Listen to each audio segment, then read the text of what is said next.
Bismillahirrahmanirrahim. Assalamualaikum warahmatullahi wabarakatuh. Salam sejahtera buat kita semua.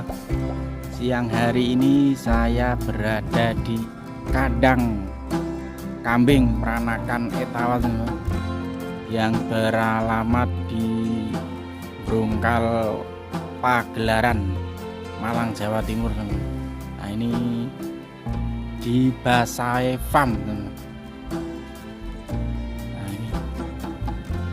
Kondisi kandangnya teman-teman. Nah, ini nanti kita lebih lanjutnya nanti kita tanya-tanya sama. Nah, ini bentuk kandangnya teman-teman. Nah, ini khusus kambing-kambing betina ya.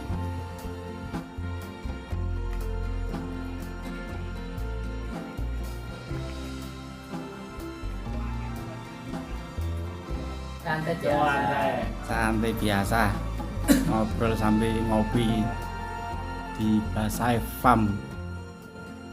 Assalamualaikum warahmatullahi wabarakatuh. Waalaikumsalam. Nama saya Bapak Suryadi. Saya di sini diamanai oleh owner sebagai pengolah sekaligus perawat di kandang Basai Farm yang beralamatkan di Desa Brongkal, Kecamatan Pagelaran, Kabupaten Malang, atau tepatnya di Malang Selatan, Ting dan Kontes. Tapi juga berkembang, ini kita juga melayani fattening dan susu.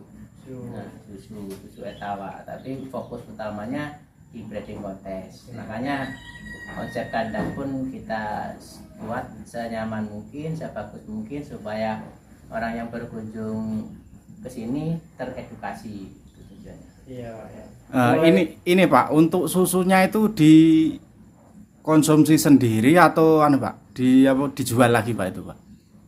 Untuk susu kambing Etawa di sini sebagian memang kita konsumsikan kembali kepada cempe-cempenya yang lahir. Sebagian kalau orang ada yang mesen atau order kita layani, karena manfaat dari susu kambing itu kan banyak sekali. Pandemi kemarin pun kita sempat kewalahan order karena banyak yang membutuhkan ya.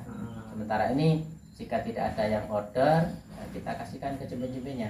Karena cempenya banyak, otomatis membutuhkan susu juga banyak. Tapi tetap kalau ada order kita layani untuk orang yang mau konsumsi susu kambing Etawa. Setiap hari itu stoknya pasti ada ya Pak ya, susunya ya Pak ya? Ada ya? Selalu ada, tapi kita bukan, kita freezer. Kalau minta yang seger atau baru meras maka harus order H-1 atau sehari sebelumnya minimal itu. Nanti kita layani yang baru meras langsung. Biasanya ada minta yang seger langsung, ada pula yang memang minta langsung diambil yang beku. Nah, itu kita juga ready stock. Kalau yang sudah beku itu aman ya Pak ya? Maksudnya ya, dikonsumsi aman ya itu Pak ya? Aman ya. Nah, kalau sudah beku itu kita tambah lebih awet. Sampai 3 bulan itu masih bertahan. Sampai 3 bulan ya Pak ya? Itu murni ya Pak, nggak ada campurannya ya Pak ya? Murni. 100% murni. Ada pula ini yang kita istilahnya dibuat rasa-rasa atau pasteurisasi. Biasanya yang agak suka begitu suka dengan yang langsung, kita pasteurisasi dengan aneka rasa, itu juga ada. Untuk rasanya ada rasa apa aja Pak?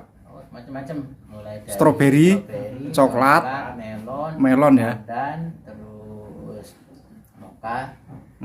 Itu dikemasin botol itu ya Pak? Botol kecil-kecil seperempat. Kalau yang di kandang kami yang selalu ready stock kan memang untuk kontes breeding dan untuk kontes. Kalau teman-teman dari peternak yang membutuhkan untuk breeding itu selalu ready stock, dan untuk kontes pun ready stock.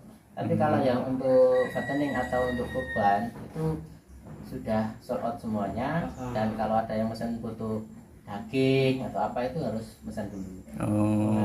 Sementara kita tidak istilahnya tidak ready setiap hari kalau untuk yang fattening dan kurban. Kalau kurban itu menjelang kurban saja, biasanya 2-3 bulan sebelum kurban kita ready.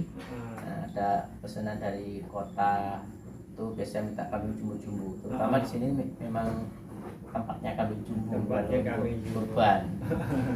Berarti untuk berskala besar itu hari korbanan ya Pak, yang pedagang ya Pak ya. Pedagang. Nah, Tapi untuk keseharian keseharian ada. teman, juga melayani teman. Nanti pesan-pesan di sini juga bisa. Bisa. Nah, untuk yang ini Pak, untuk kambing-kambing kontes yang purna tugasnya, purna tugas seperti yang bulldozer kan maskotnya kemarin. Nah, itu ceritanya bagaimana Pak? Sekarang saya mau menemui bulldozer ternyata sudah nggak ada. Ini ceritanya gimana ya Pak? Memang bulldozer itu salah satu maskot kita di kelas ekstrim, bahkan dia salah satu kambing terbesar di Indonesia ya. Bisa dikatakan beberapa tahun terakhir ini tidak ada yang mengalahkan. Jadi memang sudah juga umurnya sudah tua, sudah di atas 5 tahun, dan kita dalam kondisi bagus, performa lebih bagus-bagusnya. Kemudian owner kita butuh untuk dikorbankan, ya kita korbankan. Jadi berarti yang maskot itu dipakai korban sang owner Iya. sendiri ya Pak? Penawaran terakhir berapa tuh? Berapa Pak? Itu pernah ditawar 200 juta. 200 juta. Satu kambing Mas. Satu kambing Cuma yang kita bernama bulldozer. masih seneng-senengnya. Terus ya biasanya kalau kontes itu pasti bawa piala. Piala. Nggak selalu juara satu. Itu bulldozer itu jenis kambing PE atau apa itu Pak? Senduro. Oh, senduro ya. Bisa sebutnya. Itu untuk bobot terakhir berapa itu Pak, bulldozer Pak? Bobot terakhir di kandang kalau sebelum kontes itu 172. Oh, Nah, 100. karena kemarin sudah lama nggak kontes, terus ya kita tidak terlalu mengejar bobot karena apa ya, sudah nggak ada yang bisa ngalahkan. Jadi style biasa-biasa saja, tapi terakhir itu masih 165. Berarti ya juga masih stabil ya Pak bobotnya ya. Stabil. 165. Terus yang sekarang Pak, amunisinya Basa Evam yang ada di sini, maksudnya yang di Basa Evam Malang ini sekarang ini yang mana Pak? Yang tadi gorila tadi atau yang mana Pak? Sementara kalau yang jantan kita yang ekstrim kita siapkan si ragil itu kita ganti nama dengan gorila. Terus yang kelas seni itu banyak sekali. Kemarin yang betina-betina juga banyak yang juara 1 nasional, terus juara 1 open, lokal juga ada. Jadi semua kelas untuk yang seni insya Allah ada. Kalau ya. ada kontes waktu-waktu kita siap turun dengan gaju-gaju yang tersedia. Waduh. Terus ada pula jantan-jantan nyala itu sengaja kita tidak turunkan kontes, tapi hanya dibuat kejahatan atau apa breeding saja. Mau pengen punya PE no, bisa ya dibeli Pak? Bisa. Bocoran harga berapa Pak itu Pak? 1 minggu pun kadang-kadang sudah bisa dibawa pulang kalau memang cocok harga. Gitu. Kalau harga bervariasi Mas. Kalau Bervariasi. kita lihat speknya. Nah, Spek. kambing itu kan walaupun jantannya bagus, betinanya bagus kan, yang namanya rezeki kan kita tidak bisa ngatur. Kalau masuk ke dalam kriteria kontes atau istilahnya parameter kontes itu akan ada 12 kriterianya. Kalau mau memenuhi semuanya otomatis mahal. Tapi kan kadang-kadang kan ada kekurangan. Ada yang kurang di telinganya, ada yang kurang ekornya kurang bagus, ada kakinya. Itu ya kita sesuaikan. Kalau masuk komplit kriterianya komplit pada semua ini pasti mahal. Mas sekali Pak. Kadang-kadang ini kalahnya di telinga tapi semuanya bagus ya, harganya agak turun dikit. Dan kalau yang tidak masuk kontes atau istilahnya buat breeding itu juga ada. Pak, ini mau nanya Pak, kalau standar untuk ukuran breeding itu kalau beli di sini cempe itu di sekitaran harga berapa Pak breeding? Jantan. Jantan ya, kalau untuk breeding ya. Nah, kita patok tidak jantan tidak betina itu semuanya harga sama kalau di breeding kontes itu. Kita yang keluarkan untuk hanya kelas breeding saja usia antara 1 sampai 3 bulan. Itu saya patok harga 5 sampai 10 juta. Oh, 5 10 juta ya. Di bawah 5 atau itu kita tidak keluarkan. Saya pelihara di kandang karena itu membedakan Mas. Itu membedakan breeding kontes dan kambing pasar. Perawatannya kita juga beda, perlakuannya beda. Kalau kita jual sama dengan pasar ya apa bedanya kan gitu. Jadi lebih baik kita pelihara sampai besar. Sampai besar ya. Kita patok harga minimal itu ada yang 5 juta 6 juta nggak laku, nggak dijual sudah. Biarkan, kalau nyari di bawahnya itu di pasar banyak gitu ya, gitu. pasar banyak, kita harus punya standar sendiri. Kambing betina kelasnya PE bagus ya Pak ya, terus pejatannya bagus, itu nanti hasilnya apa anu Pak? Juga bagus itu Pak? Nah itu tadi yang saya bilang, namanya rezeki itu kita tidak bisa mengaturnya, cuma kita bisa ikhtiar. Kalau misalkan jantannya bagus, betina bagus, nanti keluar bagus ya itu rezeki. Tapi kadang-kadang ya bleset. Sering jantannya bagus, betina bagus, keluarnya breeding banyak, tapi juga banyak juga yang jantan bagus, keluar bagus, keluarnya bagus, ya situ rezeki lah. Berarti belum tentu ya Pak ya? Betina bagus, jantan bagus, belum tentu keluar bagus ya Pak ya? Kadang-kadang malah yang sederhana jantannya bagus terus induknya sederhana malah keluar bagus. Cuma kalau di breeding kontes itu begini Mas, walaupun betina atau jantan kita tidak masuk kontes istilahnya, tapi kambing itu terahnya jelas atau garis keturunannya itu jelas, tidak sembarang kita beli di pasar kalau kelihatan bagus di pasar tapi nggak ada istilahnya terahnya atau silsilahnya, kita nggak beli, kita jaga itu. Jadi zaman mau beli di sini ditanyakan bapaknya siapa, mbaknya siapa, ya hafal. Ya, silsilahnya ada tercatat ya dari sini. Tidak sekecil biasa. Berarti ini untuk pemula ini juga hati-hati ya Pak ya, kalau cari pejantan itu ya Pak ya, harus silsilahnya jelas ya Pak ya. Atau ya kalau katakan saya boleh saran, kalau untuk memang niat terjun di breeding kontes ya berkunjung ke kandang-kandang, pemain-pemain kontes, sharing-sharing gitu ya Pak ya. Tidak istilahnya jaga cari wong Jawa tidak ketuluk. Begini, kalau memang untuk seni breeding kontes itu istilahnya itu tidak bisa dipatok. Kita mengeluarkan biaya sekian harus keluar untung sekian, tidak bisa. Itu di breeding kontes. Kadang-kadang gini, ya pengeluaran sudah pasti sekian, makannya sekian, susunya sekian per bulan, tapi belum tentu kita bisa mengeluarkan 1 bulan itu untuk menutupi pakan, kadang gitu. Tapi begitu masuk kontes kemudian menang, ada yang nawar, walaupun kita tidak bisa jual mingguan atau bulanan, tapi sekali jual mungkin ngalahkan yang 10 kali lipat ya kambing biasa. Ya dan itu otomatis kita sudah menutupi. Terus kadang-kadang breedingnya lancar, kemudian kita bisa target mungkin 2 ekor per bulan bisa jual dengan harga kelas breeding. Itu sudah nutupi untuk biaya operasional breeding kontes. Pak, ini untuk tips teman-teman yang mau breeding atau pemula breeding kambing PE ini menurut Bapak gimana Pak? Tipnya ya. Kalau saya sih sarankan kalau pada teman-teman yang ingin breeding kontes, yang pertama itu ya dari niatnya dulu, harus konsepnya dulu jelas di awal.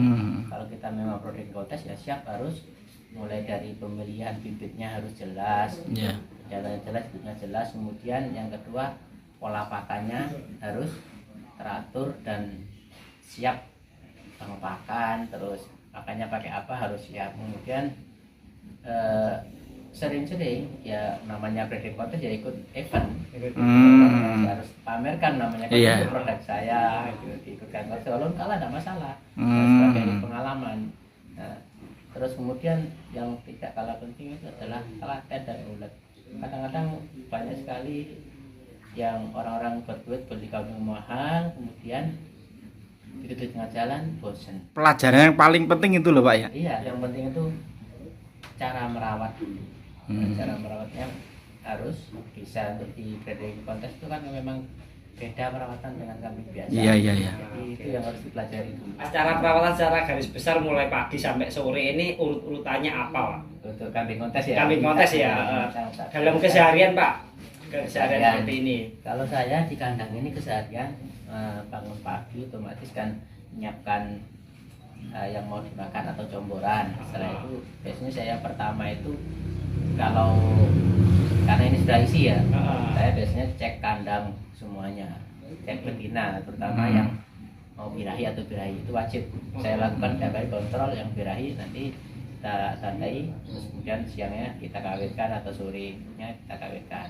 Yang kedua terus pagi itu kita biasanya jombor ya, jombor semuanya.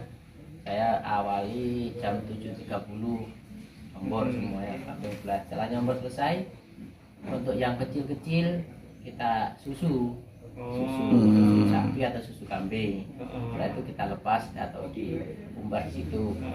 Kemudian yang besar-besar sedikit kita kasih hijauan setelah jombor. Nah, setelah makan habis, jomboran habis, hijauan habis, baru kita mandikan rutin, tapi ya tidak tiap hari, gantian karena ini kambingnya banyak. Mungkin like kambing 1-2 ya bisa minimal 3 hari sekali atau seminggu 2 atau 3 kali, itu like kambing kontes. Tapi jangan sampai kuning karena tadi itu dari penilaian.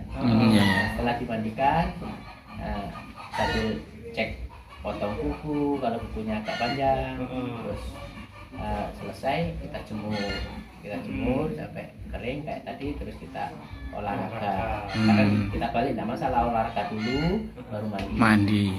Jemur, kemudian kita ya pokoknya kering lah, masuk kandang istirahat. Kita mulai lagi aktivitas keduanya itu jam 2 sore baru mulai lagi kita jombor habis, kemudian kita kasih hijauan sedikit.